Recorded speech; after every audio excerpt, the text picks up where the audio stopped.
नमस्कार दोस्तों, मैं आज आप लोगों के सामने जो हमारा कल से यानी 21/12/2021 से जो धरना, अनशन और आत्मदाह का कार्यक्रम है, वह कार्यक्रम मैं क्यों करने जा रहा हूँ या क्यों कर रहा हूँ, इसके बारे में आप लोगों को बताने के लिए मैं इस वीडियो के माध्यम से आप लोगों से जुड़ रहा हूँ। हमें उम्मीद है कि हमारी बातों को आप लोग गंभीरतापूर्वक लेते हुए इस वीडियो को ज़्यादा से ज़्यादा आप लोग शेयर करेंगे, ताकि हमारी बात और जनहित की समस्याएं सरकार तक पहुंच सके। दोस्तों, मैं अपनी बात की शुरुआत 24/7 की घटना, जो कि ग्राम सभा खुज्जी में, जो कि डोभी ब्लॉक के अंतर्गत आता है, से शुरू करता हूँ। 24/7 को खुज्जी ग्राम सभा के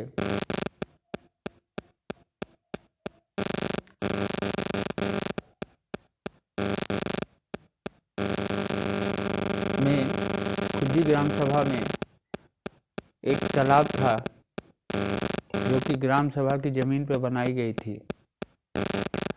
उसे पूर्व वर्तमान प्रधान ने जेसीबी मशीन लगाकर बंद करने का काम कर रहे थे और उसके बगल में पुनः नया तालाब बनवाने का काम कर रहे थे।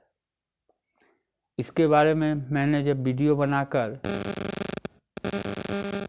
ब्लॉक के पदाधिकारियों से बात की तो उस पर उन्होंने कोई कार्रवाई नहीं किया। इसके बाद हमने 18/8/2021 को माननीय जिला अधिकारी महोदय से मुलाकात की और उन्हें पूरे प्रकरण की जानकारी साक्ष्य के साथ में दिया।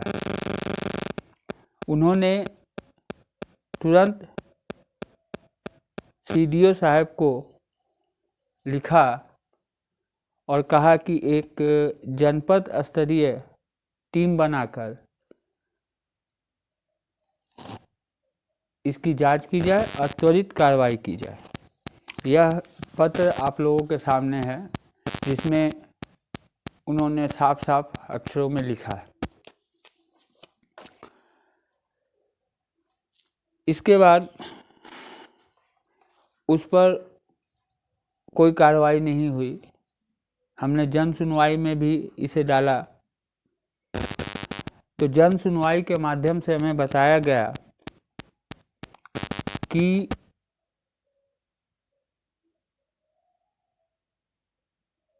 ग्राम सभा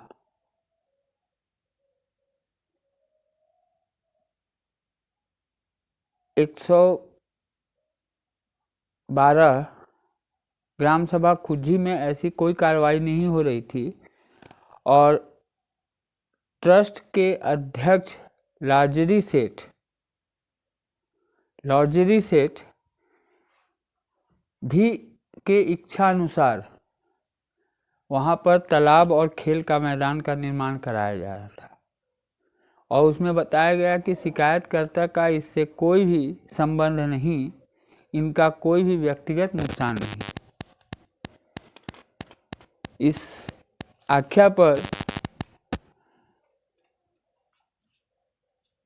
सचिव अमित कुमार सिंह जी ने हस्ताक्षर किए हैं।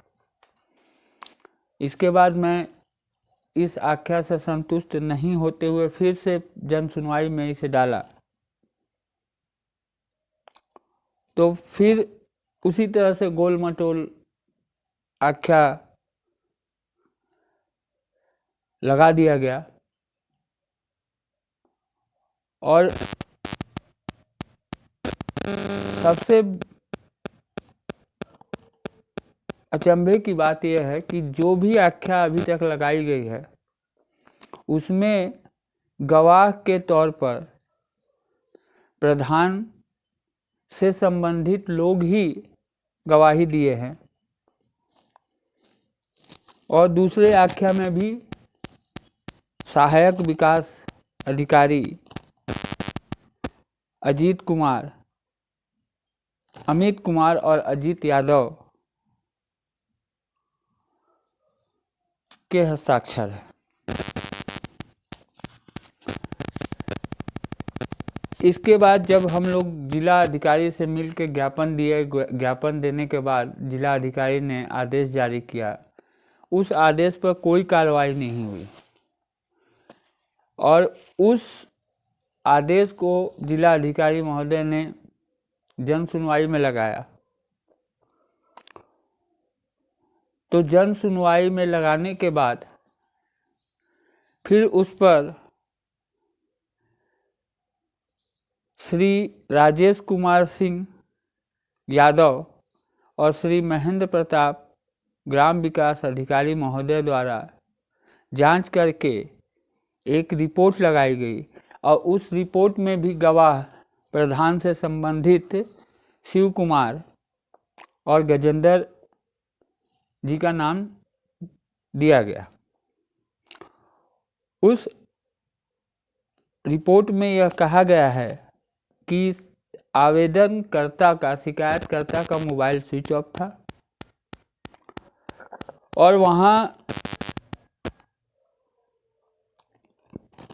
जेसीबी द्वारा पुराने तालाब को बंद कराने तथा बगल में तालाब बनाने की कोई जो शिकायत की गई थी, उस स्थान की जमीन राम जानकी मंदिर ट्रस्ट का है। उस जमीन पर कुछ लोग अवैध तरीके से कब्जा कर रहे थे। ग्राम सभा खुज्जी के राजस्व विभाग के लेखपाल द्वारा सीमांकन कराकर मेहरबंदी का कार्य कराया गया तथा उक्त कार्य पर कोई मास्टर रोल जारी नहीं किया गया है और न ही कोई ग्राम सभा खुज्जी द्वारा किसी प्रकार का कोई भुगतान किया गया है।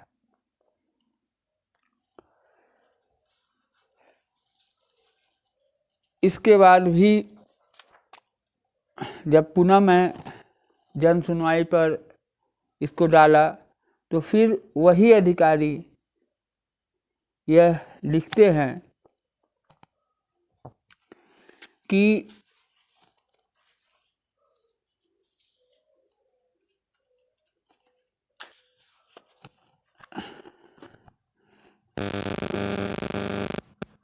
कि 112 नंबर जिस पर 2009 में तालाब की खुदाई का कार्य किया गया था, उस पर जेसीबी मशीन लगाकर तालाब को क्षति एवं बंद कराने से संबंधित शिकायत की गई थी।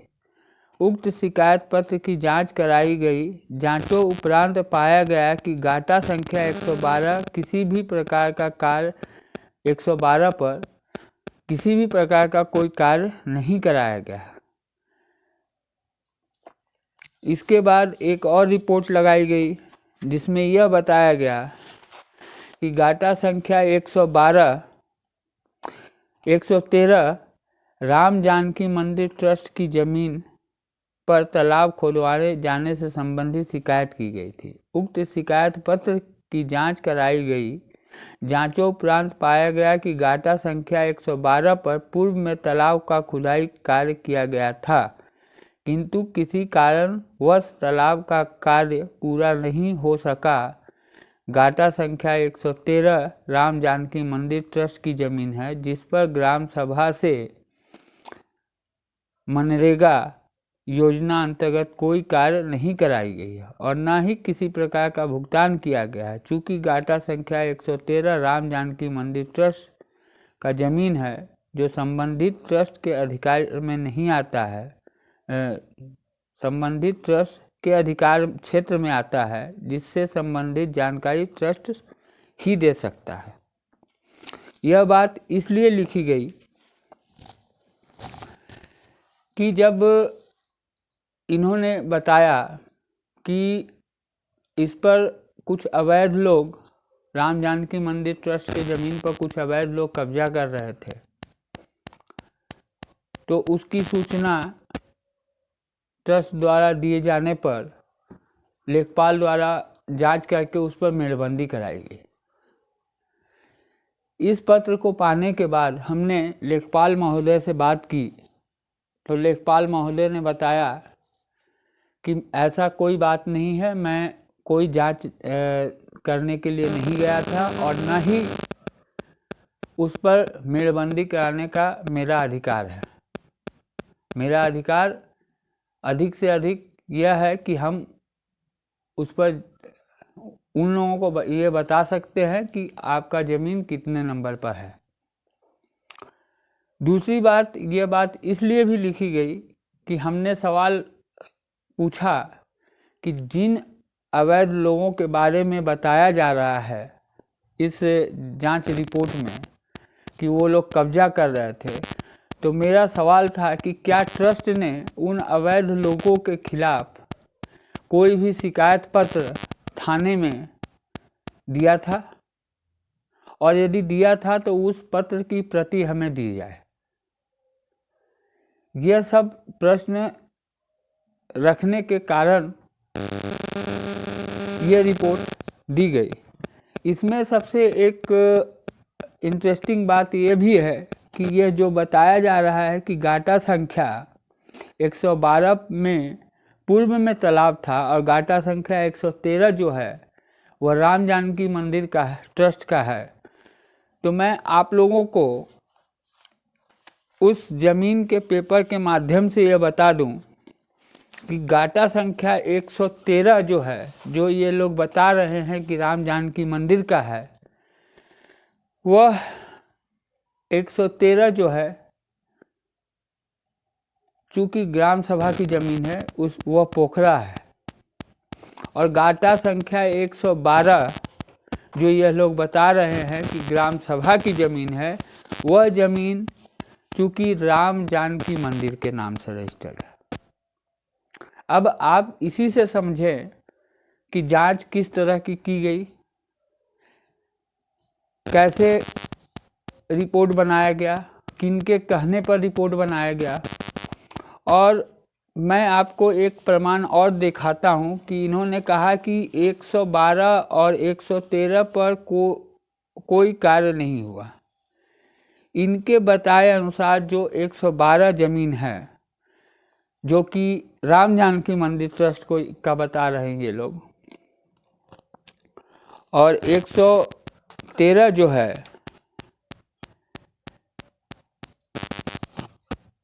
ये लोग बता रहे हैं कि यह गांव समाज की ज़मीन थी, इस पर पूर्व में तालाब बना था। तो यह इन्हीं के बताए अनुसार यह है 113। आप भी देखें, यहाँ पर जो तालाब था उसके चारों तरफ माटी का ढेर करके धीरे धीरे उसे पाटा जा रहा था, और इसी मिट्टी से कुछ मिट्टी बेचा भी गया है। और यह है 100, इनके बताए अनुसार 112। इस पर भी आप देखें कि कितना गड्ढा किया जा चुका था, जिसे ये लोग बता रहे हैं कि राम जानकी मंदिर का ज़मीन है, जबकि यह ज़मीन एक्चुअल में राम जानकी मंदिर का है, और इसकी संख्या 113 है और इसकी संख्या 112 है, जिस पर पूर्व में तालाब था, जिसे ये लोग धीरे धीरे बंद कर रहे थे, और यहाँ पर ये लोग तालाब बना रहे थे, नया तालाब बन रहा था जेसीबी मशीन लगा के। इन लोगों ने एक और बात कही कि कोई जेसीबी नहीं लगाया गया था, तो मैं आप लोगों को इस वीडियो में दिखा देता हूँ कि जेसीबी और ट्रैक्टर चल रहा था कि नहीं।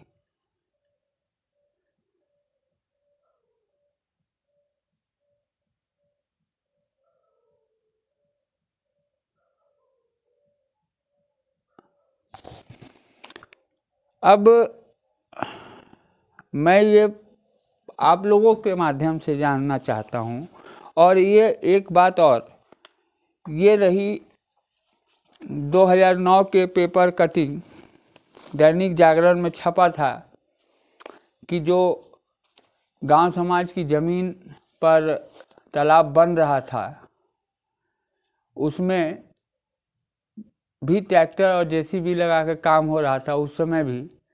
तो वहाँ पर ट्रैक्टर पलटने से ट्रैक्टर चालक की मौत हुई थी और उस समय के प्रधान को इस केस के तहत जेल भी जाना पड़ा था।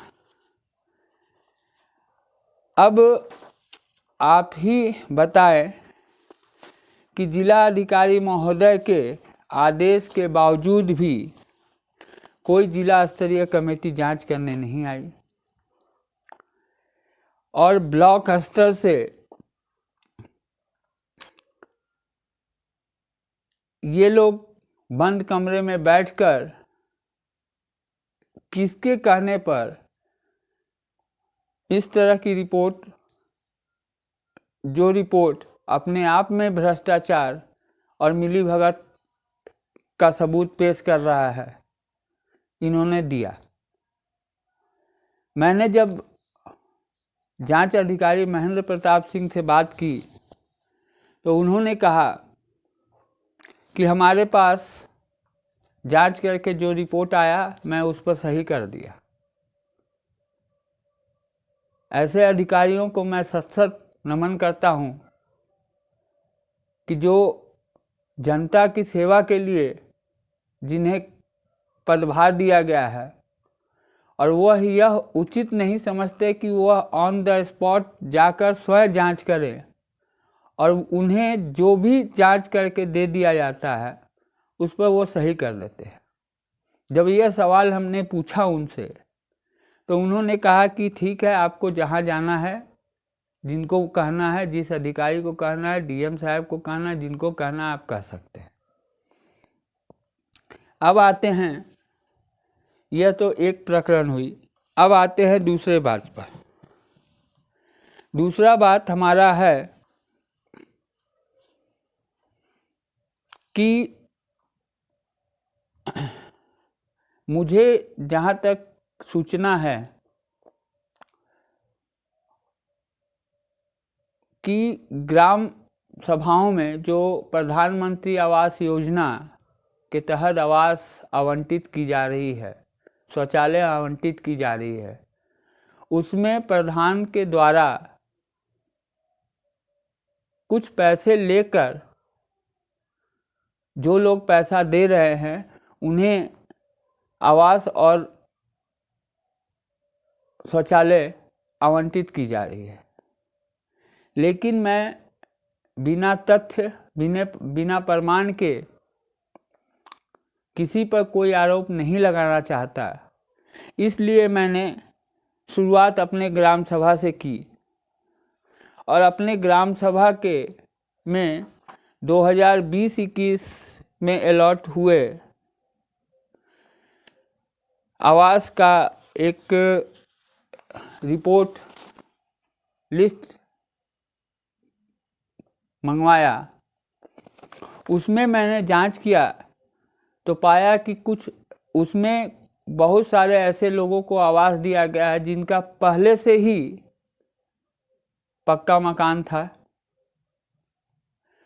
ऐसे कुछ लोगों को आवास दिया गया है जिनका पहले से पक्का मकान था, उसमें वो लोग थोड़ा सा उस पैसे को मिलने के बाद थोड़ा सा काम करके योजना के पैसे को बंदरबाट कर लिए। बहुत सारे ऐसे भी इसमें पाए गए हैं कि आवास योजना के नियम अनुसार उन्हें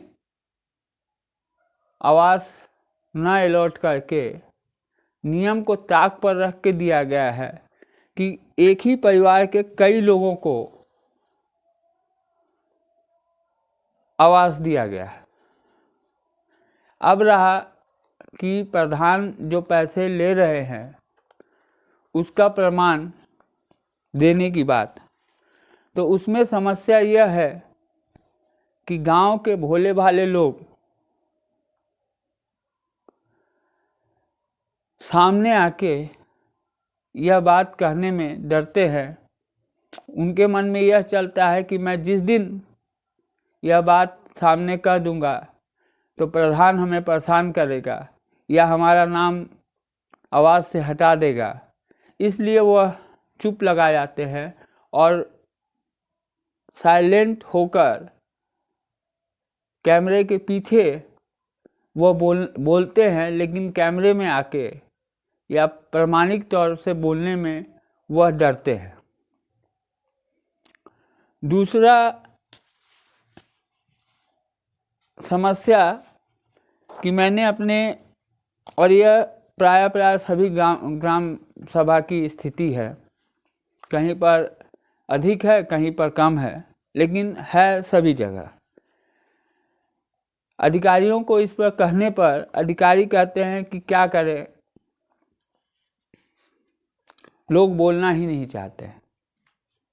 मैं आप लोगों के माध्यम से यह कहना चाहता हूँ, पूछना चाहता हूँ कि यदि अधिकारी अपने एसी रूम से बाहर निकले और लोगों को यह भरोसा दिलाए कि आप डरे ना, आप खुल के बोले, हम आपके साथ हैं, आप सच्चाई हमें बताएं, कोई प्रधान या कोई भी व्यक्ति आपको किसी भी तरह से प्रताड़ित नहीं करेगा, तो मुझे नहीं लगता कि कोई आदमी पीछे भागेगा, वह जरूर ही बताएगा। लेकिन अधिकारी ऐसा करना ही नहीं चाहते, क्योंकि वह जानते हैं कि मैं ऐसा करूँगा तो छींटा हमारे ऊपर भी पड़ेगी, क्योंकि लोगों की मिली भगत है। अब हम आते हैं दूसरे सब्जेक्ट पर, मनरेगा जॉब कार्ड पर। मैंने अपने ग्राम सभा कछोन का जब जॉब कार्ड निकाला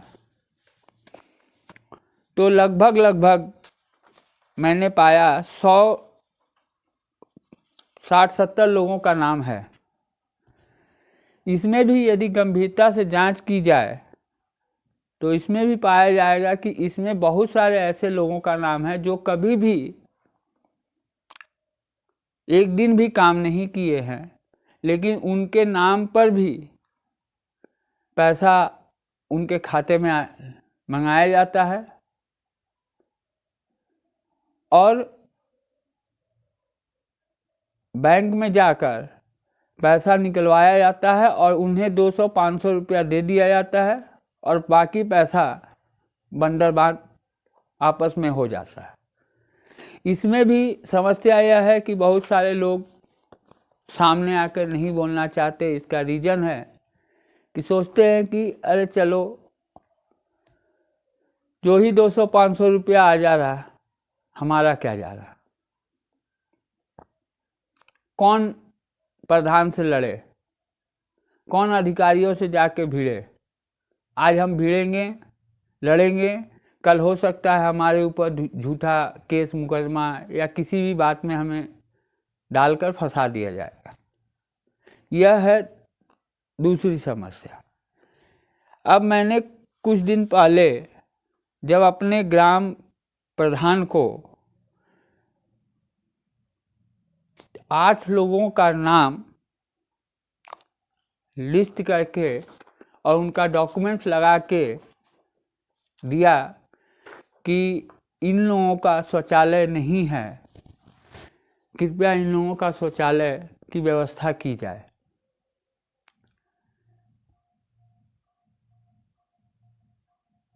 प्रधान जी का वक्तव्य था कि भैया जो आप लिस्ट दे रहे हैं इनमें से ऐसे कोई लोग नहीं है ना जिनके पास पहले से शौचालय मिला हो।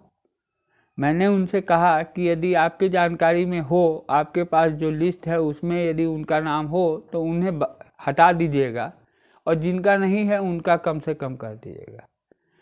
उन्होंने हमसे कहा कि भैया पहले हम इन सब पेपर की जांच करेंगे, इन लोगों की जांच करेंगे, इसके बाद ही हम इस पर कोई कार्रवाई करेंगे।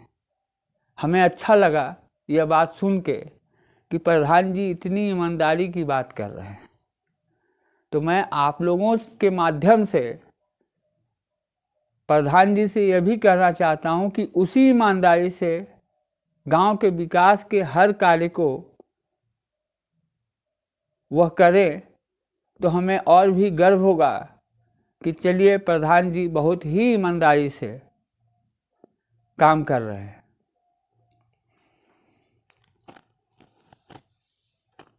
अब आते हैं हम चौथी बात पर।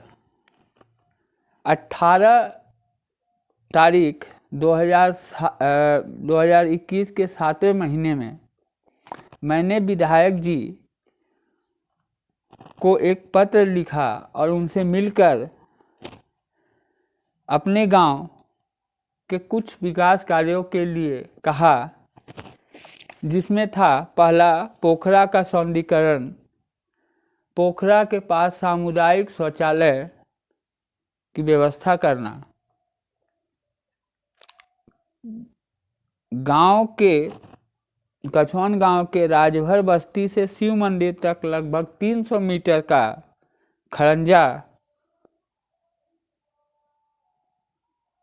तो उन्होंने हमारे पत्र पर बीडीओ साहब को लिखते हुए हमें दिया कि आप इसे ब्लॉक में बीडीओ साहब को दे दे, वह इसे करवा देंगे। मैं बीडीओ साहब से बात कर लूँगा। मैं बहुत खुश होकर फिर ब्लॉक पर आके बीडीओ साहब को वो पत्र दिया और उसकी एक रिसीविंग प्रति ली। ये आप लोगों के सामने है। यहाँ पर है, थोड़ा धुंधला आया है। इसके बाद मैंने बीडीओ साहब से कहा, तो उस समय चूँकि बरसात का सीज़न था, तो बीडीओ साहब ने कहा कि अभी बरसात पार होने दीजिए, इसके बाद हम ये काम जरूर करवा देंगे। चूँकि सरकार की भी योजना है कि गांव के तालाबों का सौंदर्यीकरण किया जाए, सामुदायिक शौचालय बनाई जाए। सरकार इतनी पैसा ब्लॉक को देती है, ग्राम सभा को देती है विकास कार्य करने के लिए, तो हमें यह नहीं समझ में आता है कि इन अधिकारियों को और इन प्रधानों को काम करवाने में क्या परेशानी आती है। फिर आज ये 18/7 की पत्र है और आज 20/12 हो गया। इसके बारे में मैंने जब भी बीडीओ साहब से कहा, तो बस बीडीओ साहब ने हमें आश्वासन ही दिया, कहा कि मैं उसे करवा दूंगा। कभी कहे कि मैं सेक्रेटरी साहब को भेज कर उसका दिखवा लेता हूँ, एस्टीमेट बना लेता हूँ, उसके बाद करवा दूंगा। ऐसे करके केवल और केवल हमें आश्वासन ही मिला। इसके साथ ही साथ मैंने प्रधान जी को 5 और कामों के बारे में, गांव के विकास कार्यों के बारे में एक पत्र देकर मांग की कि इन सब कामों को भी आप करें। लेकिन इस पर भी सही ढंग से कोई सुनवाई नहीं। हमारे ही गांव के कुछ बुजुर्ग जब गए थे ब्लॉक में बीडीओ साहब से मिलने और कहा कुछ कार्य के बारे में, तो बीडीओ साहब कहते हैं कि हमें रुकिए, हम प्रधान जी को बुलाते हैं और बात करते हैं और पूछते हैं कि काम करवाने के बारे में। और प्रधान जी को वो बुलाकर जब पूछते हैं, तो बीडीओ साहब को यह नहीं मालूम कि किस ग्राम सभा में फंड है या नहीं है, कितना है या कितना नहीं है। वो प्रधान जी को जब काम के बारे में बोलते हैं, तो प्रधान जी कहते हैं कि हाँ ठीक है, कार्य तो होगा, लेकिन अभी नहीं होगा क्योंकि हमारे पास फंड नहीं है। फंड रहने से ही हम काम कर सकते। मैं थोड़ा और रिसर्च किया और गवर्नमेंट के साइड से मैंने फाइनेंशियल ईयर 2021-22 का यह लिस्ट निकाला तो इसमें दिखाया जा रहा है कि फंड अलॉटेड टू जीपी 45,38,913 रुपया। आप भी गौर से इसे देख लें। और इसमें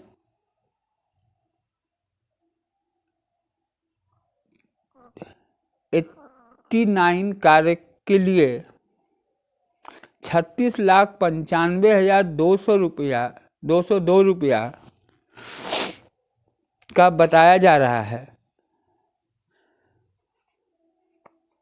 और सारे कौन कौन काम कैसे कैसे कहाँ कहाँ कितने कितने का चल रहा है, ये सब इसमें डिटेल्स दिया गया है। इसके बावजूद भी प्रधान जी कहते हैं कि उनके पास फंड नहीं है। अब आते हैं हम थोड़ा सा और आगे उसके बारे में चर्चा कर ले। मैंने विधायक जी से कहा था कि विधायक जी, गांव में एक सामुदायिक भवन बनता और उसमें एक ऐसी व्यवस्था भवन बनता जिसमें ज़रूरत पड़ने पर गरीब लड़कियों की शादी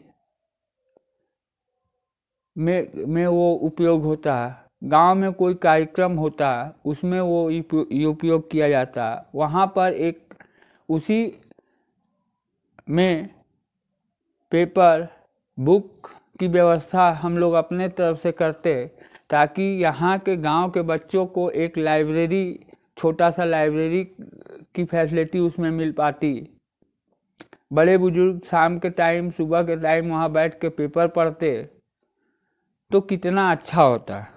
विधायक जी ने बहुत ही प्रसन्न होकर हमसे कहा कि ठीक है, आप हमें चिट्ठी दीजिए, पत्र बनाकर दीजिए और उसके साथ साथ जमीन का पेपर भी दीजिए। मैंने कहा ठीक है। मैंने उसके बाद पत्र बनाया, उसके बाद ज़मीन खोजकर ग्राम सभा की एक ज़मीन को निकाला और प्रधान जी को दिया। इसके बाद विधायक जी को दिया। इसके बाद विधायक जी ने हमें कहा कि इसे अभी रखिए, क्योंकि अभी एसडीओ साहब पुराने वाले चले गए थे, नए वाले आए हैं। 1-2 दिन 5 दिन बाद उनको दे के मैं करवाता हूँ, उसके बाद इस पर कार्य करवाऊँगा। फिर 2 सप्ताह के बाद मैं जब विधायक जी से कहा तो उन्होंने कहा कि ठीक है, इसे हम करवाएंगे, आप रखिए अभी, अब तो चुनाव का माहौल आ गया। सही बात है, चुनाव का माहौल आ गया, अब तो कार्य चुनाव के समय होगा नहीं।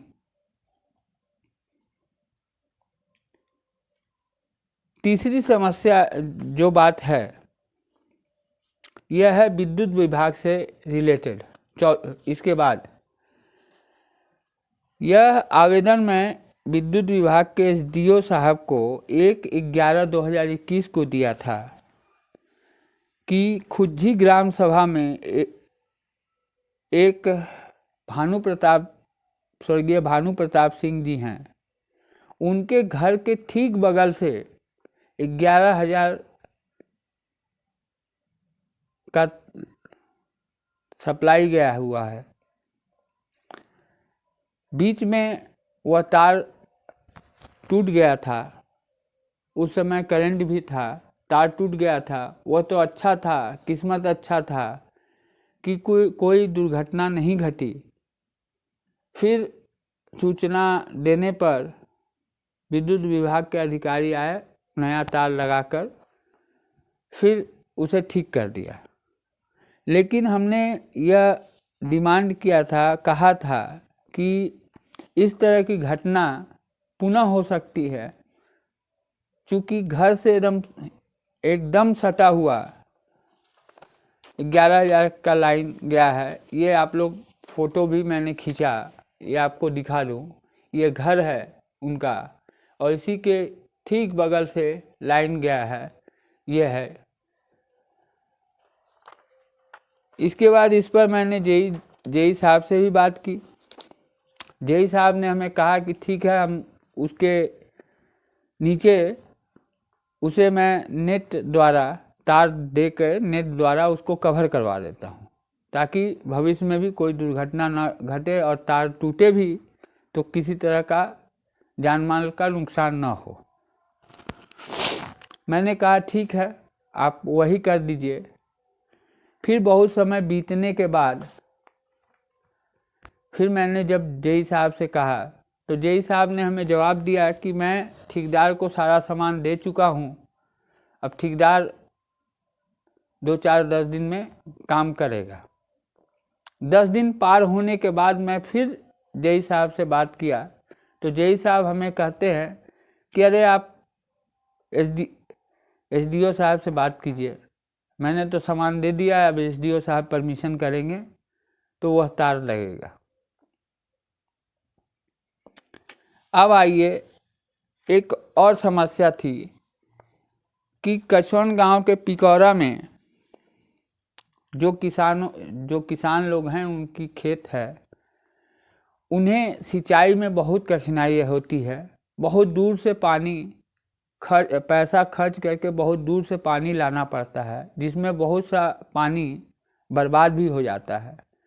मैंने सिंचाई विभाग को पत्र देकर एक नए नलकूप के लिए मांग की थी और उसे जन सुनवाई में भी लगाया था। तो उसके माध्यम से हमें बताया गया कि जो है अति दोहित क्षेत्र है, मतलब सूखा टाइप का क्षेत्र है, इसलिए वहाँ नलकूप की व्यवस्था नहीं की जा सकती। फिर मैंने उनसे कहा कि सर इसका कोई तो रास्ता होना चाहिए, नहीं तो किसान खेती कैसे करेंगे। तो उन्होंने कहा कि इसके बारे में आप डीएम साहब से बात करें, यदि डीएम साहब चाहेंगे तो वो कुछ न कुछ रास्ता निकाल सकते हैं। यह है, मैं संक्षेप में ये सब घटनाएं और ये सब बातें आप लोगों के सामने रखा।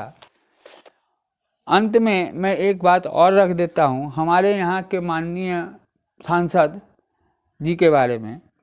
मैंने सांसद जी को भी कुछ विकास कार्यों के बारे में पत्र भेजा था। मुझे दुख इस बात की है कि पत्र सांसद जी के पास पहुंचने के बाद उन्होंने रिसीव नहीं किया, पत्र वापस कर दिया। और उस पत्र पर जब वह पत्र वापस मेरे पास आया तो उस पर लिखा हुआ था कि प्राप्तकर्ता ने लेने से इनकार कर दिया। यह है यह पत्र। मैं आप लोगों के माध्यम से जानना चाहता हूँ कि हम लोग सांसद और विधायक किस लिए बनाते हैं, प्रधान किस लिए बनाते हैं। और यह अपने भाषणों में तो यही कहते हैं कि मैं जनता की सेवा के लिए हूँ, मैं आप लोगों की सेवा के लिए हूँ। चुनाव के समय ये हमारे भाई बन जाते हैं, किसी के बेटे बन जाते हैं, किसी के भतीजे बन जाते हैं, हर लोगों से दिल से रिश्ता जोड़ने का प्रयास करते हैं। और चुनाव के समय यह गांव-गांव घूमते हैं, गली गली घूमते हैं, और जैसे ही यह जीत कर इन्हें कुर्सी मिल जाती है तो फिर यह उसी भाई को भूल जाते हैं, उसी चाचा को भूल जाते हैं, उसी बाप को भूल जाते हैं, उसी माँ को भूल जाते हैं। और फिर उसी चाचा और उसी भाई, उसी माँ को पैसा खर्च करके इनके पास जाकर अपनी समस्या बताना पड़ता है। और ये अपने वेल डेकोरेटेड आवास में बैठकर समस्या सुनते हैं और उन्हें आश्वासन ही देते हैं कि ठीक है, यह काम मैं करवा लूँगा। लेकिन उसमें से 99.9% काम नहीं हो पाता है। लोग एक बार दो बार जाने के बाद थक हार के वापस बैठ जाते हैं। मैं 2-2.5 साल से अपना संगठन चला रहा हूँ और मेरा बस एक ही मुद्दा है, मेरा बस एक ही फोकस रहता है कि किसी तरह गांव की विकास हो, क्षेत्र का विकास हो, और जहाँ जहाँ जो समस्या है उस समस्या को ऊपर के अधिकारियों तक, सांसद विधायक तक पहुँचाया जा सके और उसका निवारण हो सके। लेकिन मैं भी 2-2.5 साल में इतना पत्र, इतना आवेदन भेज चुका हूँ, इतने अधिकारियों के पास जाकर प्रार्थना कर चुका हूँ, लेकिन मैंने पाया कि बस प्रार्थना तक ही रहता है, पत्र आवेदन तक ही रहता है, कार्रवाई उस पर जल्द से जल्द नहीं होती। अभी जनता की काम करने की बात है तो आचार संहिता की बात आ रही है, लेकिन इसी समय चुनाव की बात आ रही है, लेकिन इसी समय यदि कोई मंत्री जी के आने की बात हो जाए तो रातों रात गांव का सड़क भी बन जाएगा, उसके लिए पैसा भी आ जाएगा। मैंने अपने गांव के सड़क के बारे में भी पीडब्ल्यूडी अधिकारियों को बताया। दुर्भाग्य यह है कि 5 किलोमीटर की सड़क में 3 किलोमीटर की सड़क बनाई गई, 2 किलोमीटर की सड़क छोड़ दी गई, यह कहकर कि पैसा नहीं है। और आज उसी 2 किलोमीटर की सड़क पर किसी मंत्री के आने की बात हो जाए, हाई प्रोफाइल मंत्री की आने की बात हो जाए, तो वह सड़क रातों रात बना दी जाएगी। और वह सड़क खुद अधिकारीगण और डीएम साहब सारे लोग खड़े होकर बनवाएंगे, क्योंकि मंत्री जी जो करोड़ों रुपए की गाड़ी से आएंगे तो कहीं उस गड्ढा युक्त सड़क पर उनके कमर में कहीं कचक न लग जाए, इसलिए वह सड़कें बन जाएगी। लेकिन जो टैक्स पेयर है, जो लोग मेहनत करके अपने पैसे से टैक्स देता है, सामान खरीदता है तो उस पर टैक्स देता है, उस टैक्स के पैसे सरकार के पास जाती है, और वो पैसा इसलिए सरकार के पास जाती है कि उस पैसे से जो है जनता की समस्याओं का समाधान हो। लेकिन जो टैक्स पेयर है वह 5 साल उसी टूटी फूटी रोड से चलेगा, आवेदन पर आवेदन देगा, उसे यह कहकर घुमाया जाएगा कि अभी इसके बारे में बजट नहीं है, इसके बारे में बजट बना के भेजा गया है, बजट पास होके आएगा तो आप फिर सड़कें बनेगी। और उसके बाद भी जो सड़कें बनेंगी, यदि वो 20 लाख की सड़क है, पास हुई है, तो उसमें 10 से 12 लाख रुपया खर्च होगा, बाकी के पैसे बंदर बांट कर दिए जाते हैं, कमीशन में चले जाते हैं। मैंने अभी 2-4 दिन पहले बीरीबारी सामुदायिक स्वास्थ्य केंद्र में जाकर अधीक्षक महोदय का एक इंटरव्यू किया था। उसमें मैंने पूछा था कि आपके यहाँ जो दवा है बाहर से तो नहीं लिखी जाती है, सारा दवा यहीं से दी जाती है ना बाहर से भी दिया जाता है?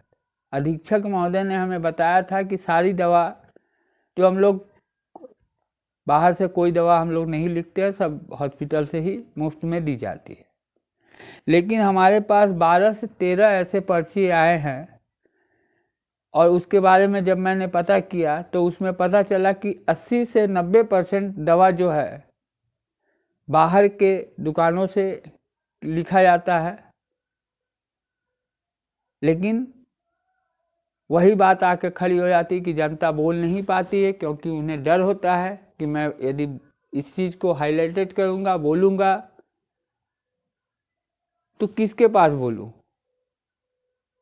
कोई तो सुनने वाला है नहीं। इसलिए वो भी चुपचाप पैसा देकर दवाई खरीद कर अपने परिजनों को ठीक करने में लग जाता है।